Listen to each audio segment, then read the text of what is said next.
fabric, they need it. If you have flowers and feathers and beads and jewels, these people need it. So we could figure out some way for you to get it to a drop, and I'll come help pick it up because they really want this. Excuse us. Thank you. Are you Judy or are you Buddy? Okay. Thank you, Judy Buddy. It's great to be with all of you today, and I appreciate Buddy inviting me to come up to Montgomery. I am right in the middle of the busiest month of my entire life, and I'm going to share a little bit with you about that. But I want you all to know that even though we don't know each other personally, there is probably one thing that binds us all together. And that is that we all have a love or an appreciation of beautiful things. We all are here probably because we love flowers, especially all of you. That's why you're at this meeting today. And as a child, I wanted my own flower shop. What a strange thing for a little girl to want. I don't know why, but when I was a little girl, that was my dream. To have a flower shop with window boxes on it full of flowers. And I'm one of the lucky people who was able to realize my dream, because for about 22 years I did own and operate my own flower shop in Greenville, Alabama. It was an old house that needed a lot of repair all the time. It was a two-story house, and the bathroom was upstairs, and it was quite an experience. I brought my children up during my time in the flower shop, and they were little bitty kids when I first got it, and so I grew a lot during my time there. I grew up as a woman. I learned a lot about people, about business. Most importantly, I was able to really realize that what God blessed me with was creativity. It's what I could do. I couldn't always keep the books exactly right, and I didn't really want to collect people's money, but I definitely thrived on getting in that workroom and making flower arrangements and learning how to do different things with flowers. One of my biggest mentors and friends throughout my entire life is a lady who is still alive. She's 90 years old now. She was my high school history, art, and drama teacher. And after I got my flower shop, she became really one of my best customers. And anytime there was a challenging opportunity for a specific design, she encouraged me and coaxed me and said, "You can do this, I know you can do this." And I would study photos, and whether I had been to a design school or not, or come to Montgomery, because there would be things at different florists, that they would offer for you to learn design. She and I would work through it together, and we always came out on top with beautiful arrangements. Because of her and all that she had done in our community, organizing the Greenville Area Arts Council, we became such close friends that she thought it was time for me to learn more about the Arts Council and kind of take on her job. So about 10 years ago, I started working with the Greenville Area Arts Council, which is an organization that brings professional shows into our theater in Greenville. We have a restored Art Deco theater in downtown. I hope some of you have passed our Commerce Street and seen it, or read about us in different publications throughout the state. It's where I went to the movies when I was a little girl. So it has a really fun place in my heart because I was able to walk from where we lived just a few blocks from there. And back in those days, your parents could let you walk, downtown. And we would leave home on Saturday about noon and walk to downtown and go by a local restaurant and have a little hamburger and a little short Coke and a bottle, and then go to a matinee on Saturday afternoon. So you can imagine how proud I am that theater is still there. And it's still such a huge part of my heart and so many other people like these ladies that are here with me today. So first of all, I wanted to share with you a little bit about what we do. When I said that we are in the busiest month of my life, I'm literally being serious when I say right now I'm not married to my husband. I'm married to everything that has to do with the Ritz Players. From selecting songs to put on a musical review, to deciding on costumes, to casting the show, to going to rehearsals. No, literally, buddy, I don't get up and sing and dance. I could get up and, make a fool of myself, But there are about 64 people this year who are going to get up on stage and sing and dance. And I really want to offer you an invitation right now to come down to Greenville. Our show, I've given you some information about it. As a matter of fact, the second page of your little thing that was in your seat. Our show is called Putting on the Ritz, and this is our 10th anniversary. We do this show to raise money for our Arts Council so that we can bring in professional shows. This past season we had 4 fabulous shows. One of them, some of you may have heard of this group. They just won a Grammy Award. They are called the Steel Drivers, and they just won a Grammy, which made us ever so proud that we had them in Greenville, Alabama. A week later, they won a Grammy out in Los Angeles. So we do bring a lot of awesome things. If you're ever at all interested, or if you live close enough that you could drive, we'd love for out-of-town folks to come and visit our theater. We seat 450 people. We bring 4 shows a year in, and can you believe we still do it for $40? That's $10 a show, which is an amazing price. You can hardly go to a movie for that price. If you buy a season ticket, it's just an amazing opportunity. Amy McLean and Joni Thomas are my 2 best buds. We love our days together where we go and shop for fabrics. We go to thrift shops and shop. Yes, we love it when people give us boxes of fabrics they can no longer use, because they are seamstresses. Not only that, they have a vision. They can create things. I wanted just to show you the magnitude of some of the things that we do. I know you're all familiar with Hello Dolly, which is a movie, a stage show, made popular many, many, many years ago. And this costume right here, which we have 12 of different fabrics, was made for the year that we did some numbers from Hello Dolly. And these things are gorgeously made. They're beautifully made costumes, and the hats that went with them were made by hand. Some of you will recognize the old school corsage leaves from the florist. You remember those that we used to use? Someone gave us a huge box of those, and so we put them to use in a hat. And this was one of our favorite costumes from last year. We just did one specific number that a young lady was able to wear this again. I just think these things are great. I love them, and these ladies that make them just amaze me. This year we're doing 24 songs that we've done in the last 9 years, and we've done a selection of The Wizard of Oz, The Wiz, and Wicked, which are wonderful songs. And Joni, stand up, Miss Joni. Joni decided that she wanted to be a flying monkey. You know the flying monkeys from The Wizard of Oz? So she said, I want to be a flying monkey. I said, okay, you make your own costume to be a flying monkey. So she took this vintage, this is truly an old vintage military coat she took, and she made her monkey wings, and this is her hilarious little monkey that she's going to have on her head in a few weeks. So I just want you all to know how delighted we would be to have you come down to Greenville. Buddy comes to our show each and every year and loves it. And if you want more information about that or specifics, I'll be happy to reserve some seats. We'd love to have you there. Now, let's talk a little bit about flowers. As I said earlier, we're all here for that one reason. We love beautiful things. We love things that catch our eye. And you know, we live in the best place in the world, really, because what's our biggest natural resource in our state?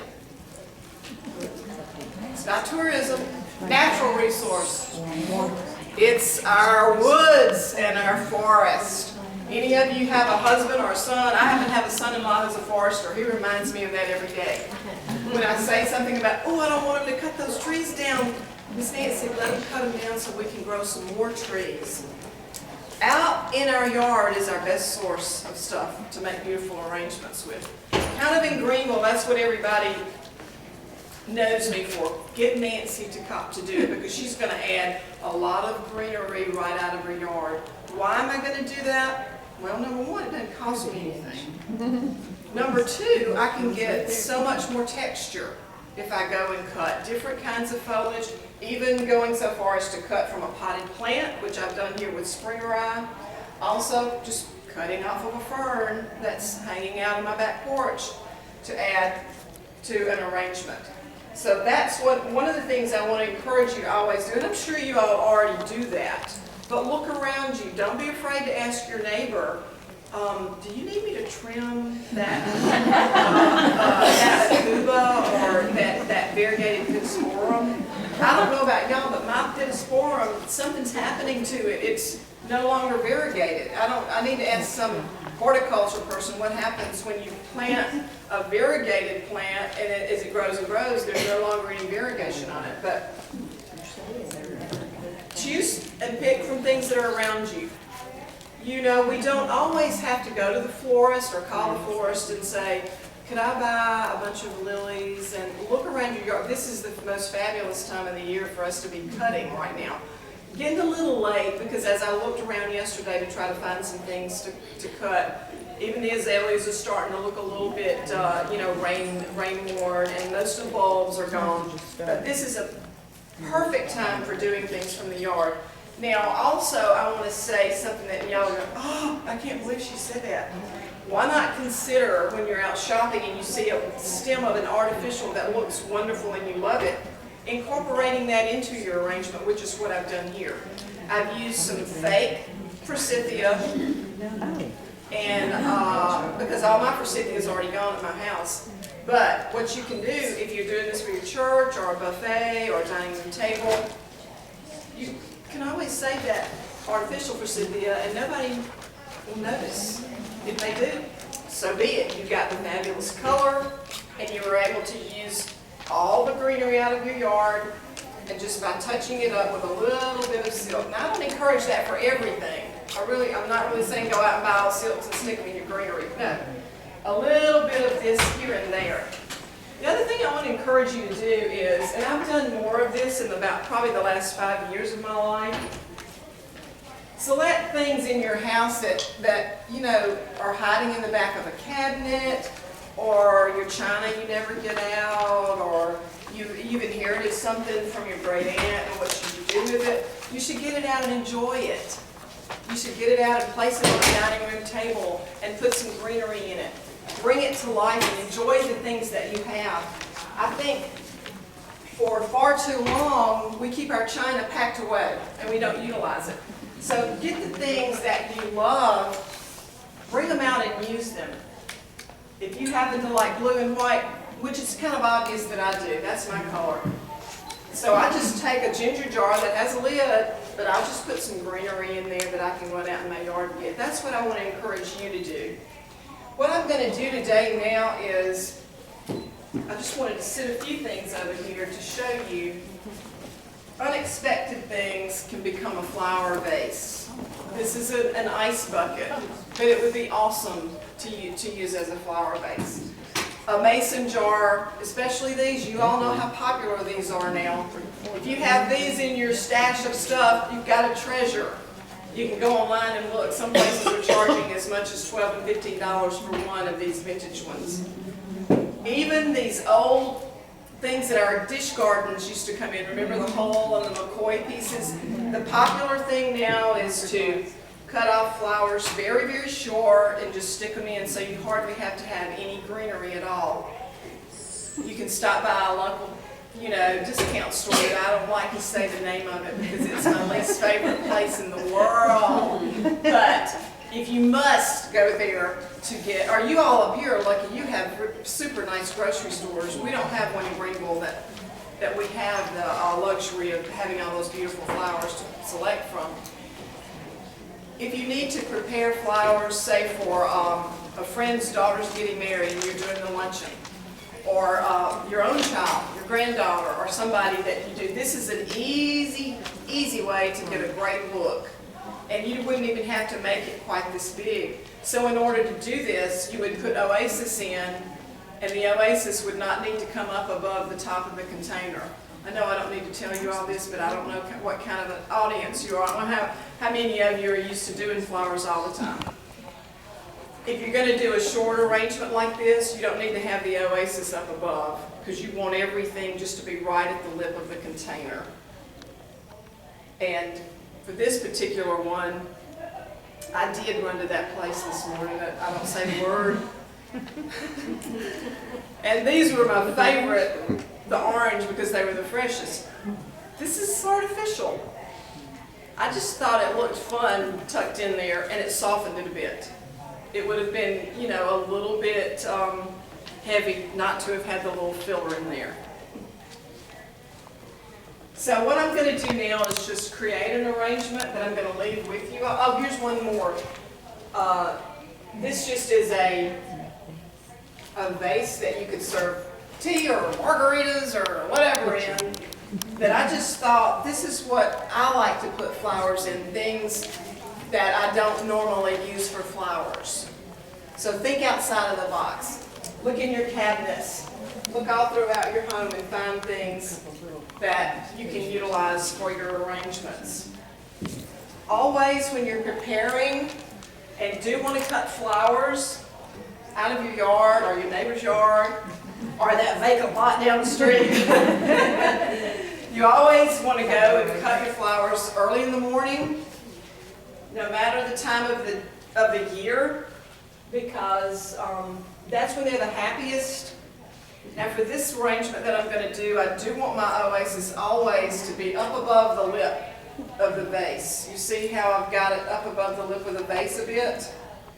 And you always want to have your oasis wet when you put it in. And I'm also just going to go ahead and give it a little bit more water. I think we forget about that. Flowers really like to drink. If we do want them to last long, we must continue to water them. Find yourself a spot where you can tuck your finger in and just, needs water, needs a drink.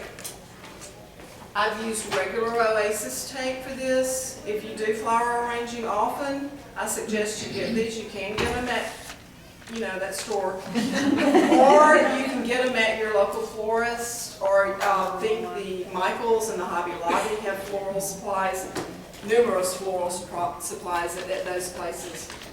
I also love using green glow. Do any of you use this or keep it on hand? It's really there to shine up your green plants in your home, like peace lilies and things like that. But I use it for foliage when I'm doing arrangement. It just helps to wash away that dirty look, or if your leaves are a little bit on the, you know, on the not so shiny side. So I have here Sasanqua, which is kind of a baby camellia. You all familiar with Sasanquas, I'm sure. You have a Sasanqua garden club in here? No, we used to have one in Greenville. What garden clubs do we have? Cherokee Rose. You are Sasanqua? What town? No, I'm District 6, but we have Sasanqua. You have Sasanqua in your town? We used to have a Sasanqua one in Greenville. Sasanquas are all over Greenville, Alabama. And I love this foliage. I love it because, number one, it's hardy. It'll stick with me for a long, long time. I love the dark green color of it, and it really is not going to fall apart. It's not; these leaves are not going to leave the arrangement anytime soon. So always cutting everything at an angle when you get ready to start working on it. I'm going to make an arrangement now that would be kind of suitable, for instance, for a buffet, or it could be used in front of a pulpit. Do any of you do your flowers for your churches? That's one of the things that the whole time I had my flower shop, I did the church flowers every single Sunday. And always remember, when you're doing an arrangement for a specific location, be it your church or your home or a friend, plan your arrangement around the style of your home and your church. For instance, we wouldn't want a clear glass vase full of clear marbles with some glads sticking in it in a traditional Southern Baptist in front of the pulpit, would we? I mean, that's just my taste. Now, your congregation might like it. If you have a more contemporary sanctuary, you would certainly consider something like that. But I think that your flowers, your arrangements, you should give some thought to that. What is your home? What is your style? Are you very casual or formal? Select flowers, containers, and types of arrangements that fit into the style of your surroundings.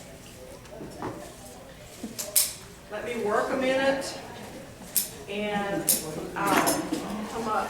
Now I'm really going to just get the base of my arrangement with the Sasanqua. Then I'm going to come in and add texture. I think one of the things that will make each and every arrangement like this more special and more memorable is the textures, the different types of foliage that you use. Next, hold it up so they can see one time. Okay, so I'm just building my base. Sometimes if you get in real tight and you don't happen to have any floral tape at home, you can use other types of tape. You just need to make sure that you cover all that and don't let people who are going to be. So, for instance, if this was going to be at a dining room table, which is really too big for that, but you don't want people to be staring into tape going around the arrangement. So I'm just going to bring in some boxwood now that I'm going to start tucking in to fill in my edges. Boxwood is really great to use at Christmas time, maybe making wreaths. This right here today is a little bit in tender growth. A lot of our foliage is in tender growth right now, and you have to be really careful this time of the year because everything's putting on new growth. If you can see how light green this is as opposed to the darker down in here. So you have to be careful. We may have to pull some of those little light green leaves off because of that tender growth, or otherwise our arrangement will become droopy. How do you condition your foliage? I like to cut early, as I said. To me, that's the number one key. Always, always go out and cut early. And then plunge it in I have this plunged in a bucket full of water. Just for foliage, I wouldn't suggest, I don't use anything as far as a preservative with just foliage.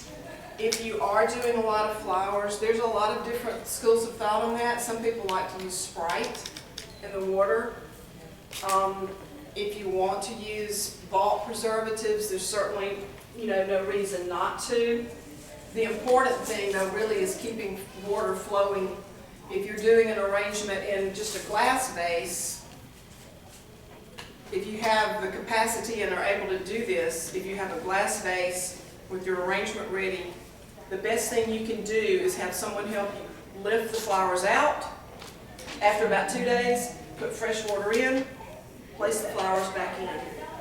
Even if you could stick the stems under your nozzle and wash them off a little bit, because bacteria is growing and that's what's going to cause them to rot. I think our flowers really would last much, much longer if we did have the time to take a little bit more care, of them. But I know even when you get flowers from the florist, which, I don't know if I've ever gotten flowers.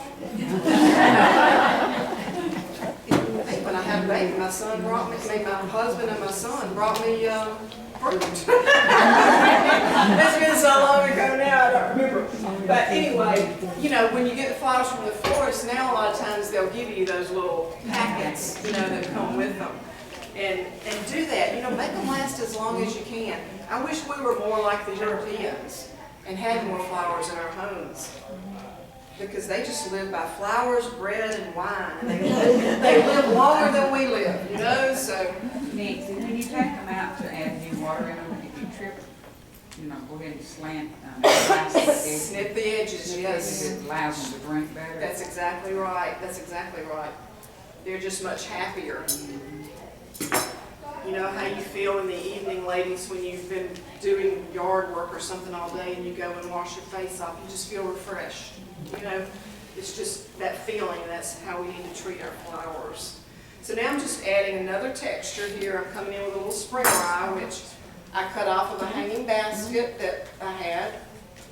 And I was able to find a few pieces, but it's in such tender growth, I didn't know if it was going to hold, of the variegated pit.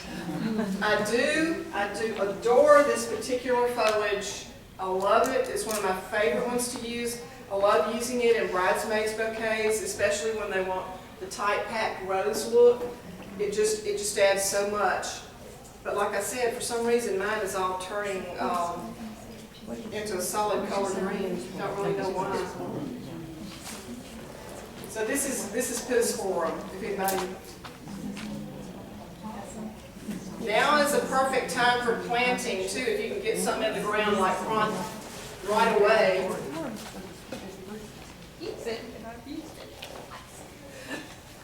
y'all looking over there? Am I covered up, ladies?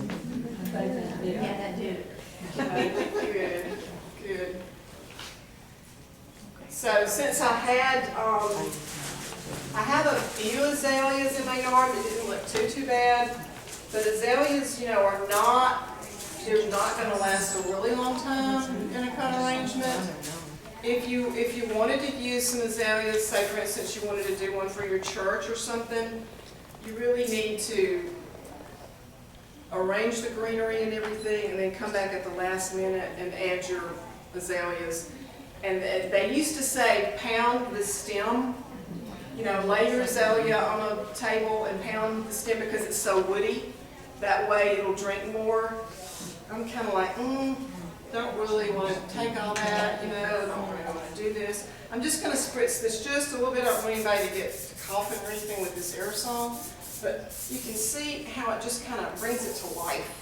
Just to spray it just a little bit. And those of you that have house plants, this is a great thing to have.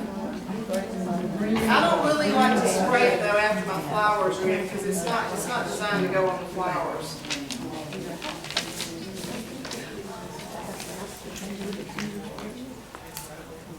How many of you do still do flowers for your church or your home or other occasions? Oh, good. Awesome. This is kind of a treat for me because I haven't really done flowers much lately. I still have a few people though, even after my 20-something years of doing flowers in a shop, I still have people who call on me for things and parties or weddings or funerals, unfortunately. So I'm going to pop in some of this beautiful white that sheds, but I do love the way it lends such a movement. This is called spirea or bridal wreath.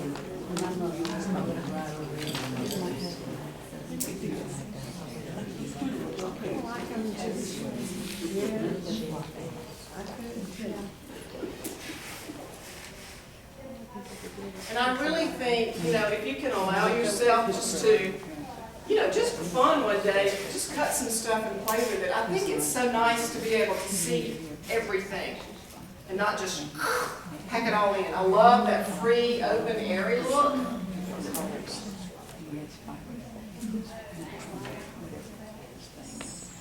And don't think just because you stick it in one time it has to stay there. That's a good thing about Oasis. It's very forgiving.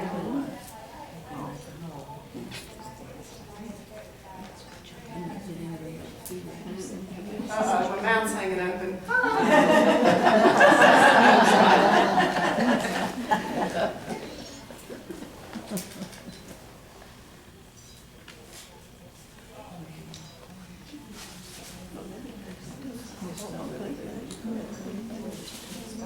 Just don't know about these spoons. I don't know.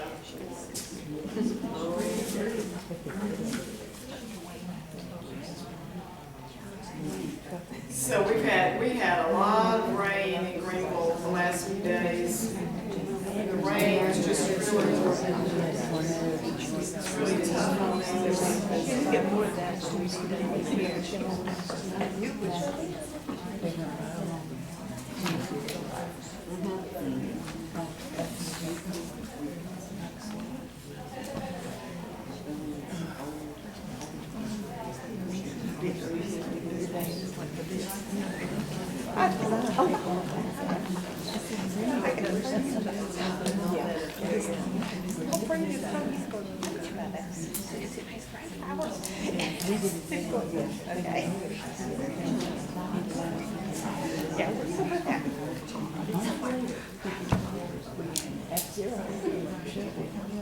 These are so woody, I'm just breaking them with my hand instead of clipping.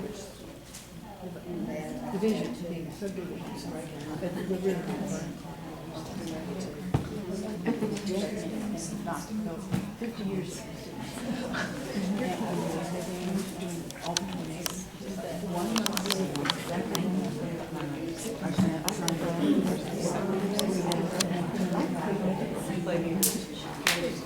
When you Now, in order to get some additional color, I'm gonna kind of do that little sneaky thing again, and I'm gonna use some of this store-bought forsythia. Oh, wow.